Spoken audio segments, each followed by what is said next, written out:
Hello friends, good morning. Welcome back to our channel travel with MK family. Hello friends, welcome back. आप पहचानेंगे होंगे ना background में एक प्राचीन टेंपल देख के। जी हाँ, तो हम लोग अभी एक 13वीं सदी में बना हुआ एक टेंपल है, इसका नाम है श्री लक्ष्मी नरसिम्हा स्वामी टेंपल। यहाँ पहुँच गए हैं। ये है होयसाला आर्किटेक्चर फॉलो करके बनाया हुआ टेंपल। और इस टेंपल की जो आउटर वॉल पे जो कार्विंग्स है ये इतनी इंटरेस्टिंग है और ये काफ़ी पुरानी टेक्नोलॉजी पे एक नया प्रकाश डालती है। तो थोड़ी देर में हम लोग आपके साथ अभी डिटेल्स शेयर करते हैं, तो बने रहिए। फ्रेंड्स, आज हम ऐसे मंदिर के बारे में बात करने जा रहे हैं जिस मंदिर को आर्कियोलॉजिस्ट भी ज़्यादा विजिट नहीं करते। ऐसा इसलिए कि इस मंदिर में ऐसी विचित्र नक्काशियाँ हैं जो समझ के परे है। पहली नज़र में ये मंदिर ज़्यादा बड़ा नहीं दिखता, बट इस मंदिर में छोटी बड़ी मिला के अराउंड 1000 नक्काशियाँ बनाई गई है। इसमें से ज़्यादातर नक्काशियाँ बाहरी दीवार पे बनाई गई है। तो चलिए शुरू करते हैं ये विचित्र से दिखने वाली नक्काशी से। इस नक्काशी को समझने में हमें काफ़ी मशक्क़त करनी पड़ी। यहाँ आप देख सकते हैं कोई बॉक्स जैसी चीज़ बनी है और उसके ऊपर एक बड़ा सा सिर रखा है और सिर के बगल में 2 हाथ भी दिखाई दे रहे हैं। और ये सब एक बॉक्स पे रखा गया है, पर क्यों? चलिए बगल में बनी हुई नक्काशियाँ देखते हैं और प्रयत्न करते हैं यहाँ ये कुछ क्या दिखाया जा रहा है। यहाँ देखिए एक आदमी दिखाई दे रहा है, लेकिन इसका सर गायब है और साथ में उसके दोनों हाथ भी गायब है। तो क्या बगल में बॉक्स पे रखा गया सर और हाथ इस आदमी के हैं? और इस इंसान के बगल में आप देख सकते हैं और एक आदमी की नक्काशी बनाई गई है जो अपने धनुष्य से इस पे निशाना साधे हुए है। ये सब यहाँ क्या दिखाने की कोशिश की जा रही है? तो फ्रेंड्स, एक्चुअल में यहाँ जो वाक्य नक्काशी पे दिखाया गया है वो रामायण का है। जो व्यक्ति धनुष्य लेके खड़ा है वो और कोई नहीं बल्कि मर्यादा पुरुषोत्तम भगवान राम है। और जिसका सर धड़ से अलग हुआ है ये रावण का भाई कुंभकर्ण है। तो फ्रेंड्स, कुंभकर्ण के बारे में ज़्यादा बात करने की कोई ज़रूरत नहीं है। हर एक इंसान को इस कैरेक्टर के बारे में बिल्कुल पक्का पता है। लेकिन क्या आपने एक चीज़ यहाँ गौर की? भगवान राम के धनुष्य को देखिए। क्या आपको लगता है ये नॉर्मल धनुष्य है? बिल्कुल भी नहीं। ऐसे लग रहा है कि इस धनुष्य में गियर्स बनाए हुए हैं। लेकिन इसके बारे में हम थोड़ी देर में बात करते हैं। इस जगह की नक्काशी तो बहुत ही कन्फ्यूजिंग है। यहाँ 2 व्यक्तियों को दिखाया गया है जो कि बंदर जैसे दिख रहे हैं और ये दोनों बंदर एक लंबी सी छड़ी जैसी चीज़ पकड़े हुए हैं। ऐसे लग रहा है कि ये कोई दूरबीन है, बट ऐसा नहीं है क्योंकि इस छड़ी का दूसरा एंड और किसी एक बंदर ने पकड़ा हुआ है और इस छड़ी पे 2 बंदर भी बैठे हुए हैं और उसके नीचे भी 2 बंदर इस छड़ी को सपोर्ट दे रहे हैं। लेकिन ये सब यहाँ क्या दिखाने की कोशिश की जा रही है? तो थोड़ी यहाँ नज़र डालिए। इस कार्विंग में पानी के प्रवाह को दिखाया गया है और मछलियाँ भी दिखाई दे रही है। कार्विंग्स के इस पार्ट में उसी समान पानी के प्रवाह है और मछलियाँ दिखाई दे रही है और इसके अगल बगल आपको वानर सेना दिखाई दे रही है। तो फ्रेंड्स, ये 2 वानर जो है जो छड़ी पकड़े हुए हैं वो और कोई नहीं बल्कि नील और नला है, जिनको जिम्मेदारी दी गई थी रावण की लंका तक ब्रिज बनाने की, जिसे हम राम सेतु कहते हैं। फ्रेंड्स, आज के युग में काफ़ी सारे लोग ऐसे हैं जो भगवान राम के अस्तित्व को नहीं मानते हैं और रामायण एक काल्पनिक कहानी बोल के उसे नकारते हैं। बट अभी रामायण के काफ़ी सारे सबूत मिले हैं जो बिल्कुल भी नकारे नहीं जा सकते। राम सेतु की बात की जाए तो अभी कुछ सालों पहले तक लोग कहते थे कि ऐसा कोई ब्रिज अस्तित्व में नहीं था और ऐसा कोई ब्रिज कभी बनाया ही नहीं गया था। लेकिन कुछ साल पहले नासा की सैटेलाइट्स ने ये ब्रिज के कुछ तस्वीरें जारी की थी और रिसर्च के बाद ये कंफर्म हुआ है कि पानी के नीचे ये जो ब्रिज बना हुआ है ये कोई नेचुरल रॉक फॉर्मेशन नहीं है। तो इतना लंबा ब्रिज 5000 साल पहले बनाना इतना आसान नहीं रहा होगा। उनके पास उस ज़माने की एडवांस टेक्नोलॉजी रही होगी जिससे उन्होंने ये ब्रिज बनाया है। यहाँ देखिए, इस वाहन को एक नॉर्मल रथ जैसे दिखाई दे रहा है और इस पे एक योद्धा भी बैठा है बट आप देखिए इस योद्धा की आधी बॉडी रथ के ऊपर दिखाई दे रही है और शरीर का बाकी पार्ट रथ के अंदर है। ये आप आज के ज़माने के मिलिट्री टैंक से कंपेयर कर सकते हैं। आपने नोटिस किया होगा कि टैंक को चलाने वाला सैनिक की आधी बॉडी ही हमें दिखाई देती है और बाकी बॉडी का पोर्शन टैंक के अंदर रहता है। अब यहाँ देखिए 3 बॉल जैसा कोई स्ट्रक्चर बनाया है, 2 नीचे की ओर और एक उसके ऊपर रखा गया है। और सबसे अजीब बात यह है कि इन बॉल्स के अंदर कुछ लोग बैठे हुए दिखाई दे रहे हैं। ऐसे लग रहा है ये काफ़ी एडवांस व्हीकल है। फ्रेंड्स, इस मंदिर की दीवारों पे कुछ अजीब सी जानवरों की भी नक्काशियाँ बनाई गई है। यहाँ नज़र डालिए, ये अजीब सा दिखने वाला जानवर कौन सा है पता नहीं। ना ही ये एलिफेंट है, ना ही ये सुअर है। एक्चुअल में ये जानवर का नाम है बार्थेरियम, जो कि अब से करोड़ों साल पहले धरती पे रहा करता था। और साइंटिस्ट के अनुसार उस प्राचीन काल में धरती पे इंसानों का अस्तित्व नहीं हुआ करता था। तो ऐसा जानवर, वो भी इंसानों के साथ यहाँ कार्व किया गया है, मानो 900 साल पहले ये लोग इन जानवरों के साथ यहाँ रहते थे। फ्रेंड्स, यहाँ देखिए और एक इंटरेस्टिंग कार्विंग। यहाँ एक लड़की को आप देख सकते हैं, इसने अपने एक हाथ में कोबरा जाति के सांप को पकड़ा है। एक्चुअल में ये कन्या और कोई नहीं बल्कि विष कन्या है। प्राचीन युग में लड़कियों को बचपन से ही थोड़ी थोड़ी मात्रा में जहर देके उन्हें विष कन्या बनाया जाता था और इनका उपयोग करके दुश्मनों को ख़त्म किया जाता था। आप इसे आज के हनी ट्रैप तरीके से जोड़ सकते हैं। तो उस ज़माने में विष कन्या को कैसे पहचाना जाता था, तो आप देखिए इसके पैरों की एक उंगली सर्जरी करके काट दी गई है।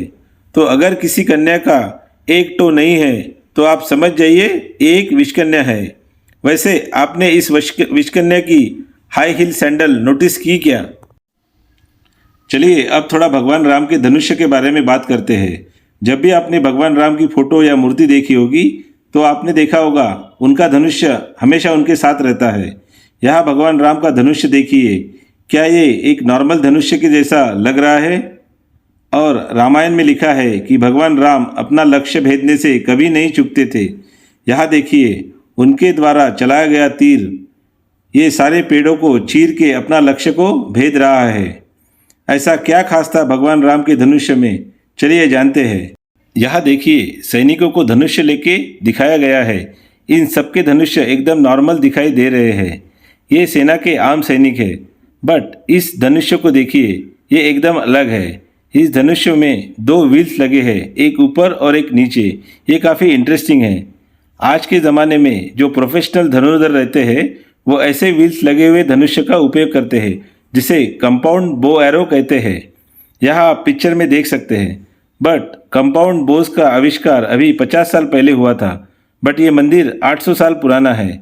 इसका मतलब ये है कि हमारे पूर्वज प्राचीन काल में कंपाउंड बोस का उपयोग करते थे। बट भगवान राम का धनुष्य इसलिए पावरफुल था कि उसमें व्हील्स लगे थे। इस जगह देखिए एक बड़ा सा स्टैचू है राम और लक्ष्मण का। यहाँ आप अगर गौर से देखोगे तो पता चलेगा कि कोई नॉर्मल व्हील नहीं है, बल्कि आज के ज़माने का गियर सिस्टम जैसा कुछ इस धनुष्य में लगा हुआ है। आज के मॉडर्न एज में अभी तक गियर सिस्टम लगा हुआ धनुष्य का आविष्कार नहीं हुआ है। अब कुछ लोग ये भी आर्गूमेंट दे सकते हैं कि ये कोई गियर सिस्टम या व्हील्स नहीं बल्कि फूलों की डिज़ाइन बनाई गई है। परंतु आप ही सोचिए धनुष्य पे कोई फूल क्यों लगाएगा? तो फ्रेंड्स, इतना एडवांस टेक्नोलॉजी वाला धनुष्य अगर भगवान राम के पास था तो जो तीर वो उपयोग करते थे वो भी कुछ खास ही होना चाहिए। तो एक नज़र तीर पे भी डालिए। ये नॉर्मल तीर से एकदम अलग है। एक्चुअल में ये एक छोटे मिसाइल जैसा दिख रहा है। आपने रामायण में देखा होगा भगवान राम के तीर से अग्नि की वर्षा होती थी, या एक तीर से वो ज़मीन में विस्फोट कर देते थे। और हाँ, क्या आपने धनुष्य की डोर की ओर ध्यान दिया? देख रहे हैं कि कितनी थिक है। तो ओवरऑल आपको समझ में आ गया होगा कि भगवान राम का धनुष्य पूरी तरीके से उस ज़माने के एडवांस टेक्नोलॉजी से भरपूर था। आपके इस बारे में क्या विचार है कमेंट सेक्शन में ज़रूर बताइए। अब तक हमें इस मंदिर की दीवारों पे काफ़ी सारी स्ट्रेंज और इंटरेस्टिंग कार्विंग्स देखने को मिली। चलिए अब एक नज़र सीलिंग की तरफ डालते हैं और पता करते हैं कि वहाँ क्या छुपा है, यहाँ किस चीज़ को दिखाया गया है। काफ़ी इंटरेस्टिंग नक्काशी है ये कोई बड़े से एडवांस डिवाइस की डिज़ाइन लग रही है। पहली नज़र में तो आपको लगेगा कि ये कोई फ्लावर की डिज़ाइन बनाई गई है, बट गौर से देखिए ये कुछ और ही चीज़ है। ये आज के ज़माने का जेट प्लेन का एक इंजन की डिज़ाइन जैसा दिख रहा है। सेंटर में देखिए कोई नॉब जैसी चीज़ दिखाई दे रही है। इनफैक्ट ये आज के मॉडर्न डे जेट प्रोपेलर से भी ज़्यादा कॉम्प्लिकेटेड डिज़ाइन दिख रही है। यहाँ देखिए इलेक्ट्रिशियन ने इस स्ट्रक्चर के सेंटर में एक लाइट बल्ब लगाया है। लाइट बल्ब का वायर देखिए कैसे इस स्ट्रक्चर में बिना ड्रिल किए हुए ऊपर तक ले जाया गया है। इसका मतलब ये है ये पूरा स्ट्रक्चर हॉलो यानी खोखला है। ये कोई एडवांस मशीन का 3D डिज़ाइन लग रहा है। यहाँ कुछ कॉन्सेंट्रिक सर्कल्स बनाए हुए हैं और ऐसा लग रहा है कि सेंटर से कुछ ऊर्जा उत्पन्न हो रही है। ये जो डिज़ाइन है ये कोई कॉइल्स भी हो सकते हैं। ये स्ट्रक्चर आप कुछ दिन पहले आई जो आयरन मैन मूवी है उसमें दिखाए गए आर्क रिएक्टर जैसा लग रहा है। बट क्या ये सच में कोई एडवांस मशीन है या हम ख्याली पुलाव पका रहे हैं? तो चलिए फिर से इस मंदिर के दीवारों पे बनाई गई कार्विंग्स में नज़र डालते हैं और देखते हैं कुछ और जानकारी मिलती है क्या। यहाँ देखिए सीलिंग में बनाई गई डिज़ाइन का एक छोटा रूप दिखाई दे रहा है और इंटरेस्टिंग बात यह है कि ये कोई वायर जैसी चीज़ से कनेक्टेड है और ये वायर राइट साइड में कोई सिलेंडर जैसी चीज़ से कनेक्टेड है।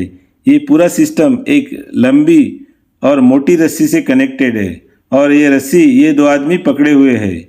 चलिए दूसरी साइड में जाके देखते हैं कि क्या हो रहा है। ये कार्विंग्स देख के ऐसे लगता है कि यहाँ समुद्र मंथन का वाक्य दर्शाया गया है। आपको पता होगा देवता और असुरों ने मिलकर समुद्र मंथन किया था और ये करने के लिए उन्होंने शेषनाग का रस्सी की तरह और माउंटेन का रॉड की तरह उपयोग किया था। बट क्या यहाँ वही दिखाई दे रहा है जो हम समझ रहे हैं? जरा इस रॉड पे नज़र डालिए। ये कोई माउंटेन नहीं लग रहा है, ये एक पिलर के जैसा दिख रहा है। सेंटर में एक सिलेंडर है और नीचे और ऊपर स्क्वायर शेप के स्ट्रक्चर बना हुआ है। और फ्रेंड्स सबसे अजीब चीज़ ये है कि ऐसा सिमिलर स्ट्रक्चर इस मंदिर में बनाए गए पिलर्स का भी है।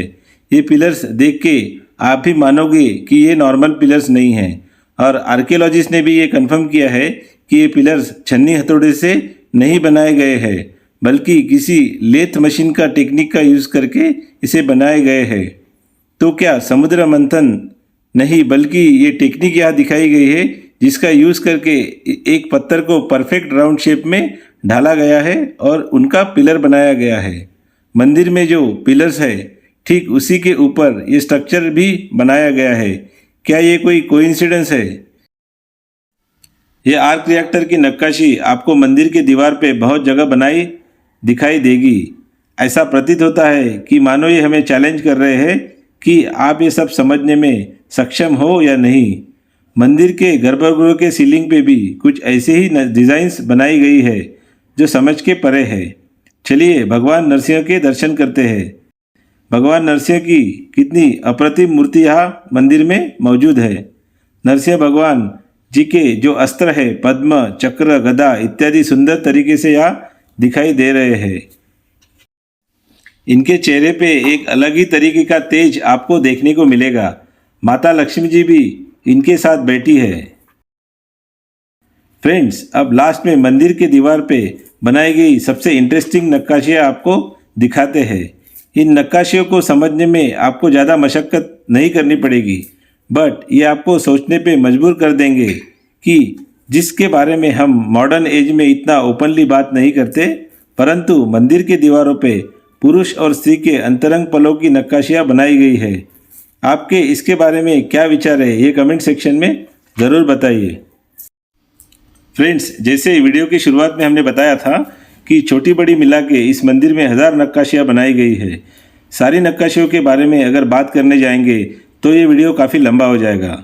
आप इस मंदिर को ज़रूर विजिट कीजिए और नक्काशियों को एक्सप्लोर कीजिए और आपके विचार हमारे साथ ज़रूर शेयर कीजिए। ये मंदिर कर्नाटका के जवागल नाम के टाउन में स्थित है। और हाँ, जवागल का नाम सुन के अगर आप ये सोच रहे हैं कि Indian legendary fast bowler Javagal Srinath के साथ इस जगह का क्या संबंध है तो ये आप सही सोच रहे हैं। इनका जन्म यही जवागल टाउन में हुआ था। तो इस वीडियो को हम अब यही समाप्त करते हैं। अगर ये वीडियो आपको अच्छा लगा तो लाइक कीजिए और शेयर भी कीजिए, और अगर हाँ आप चैनल पे नए हैं तो चैनल को सब्सक्राइब करना मत भूलिए और बेल आइकन भी ज़रूर दबाइए। जल्दी ही मिलते हैं एक वीडियो के साथ, तब तक टाटा बाय बाय।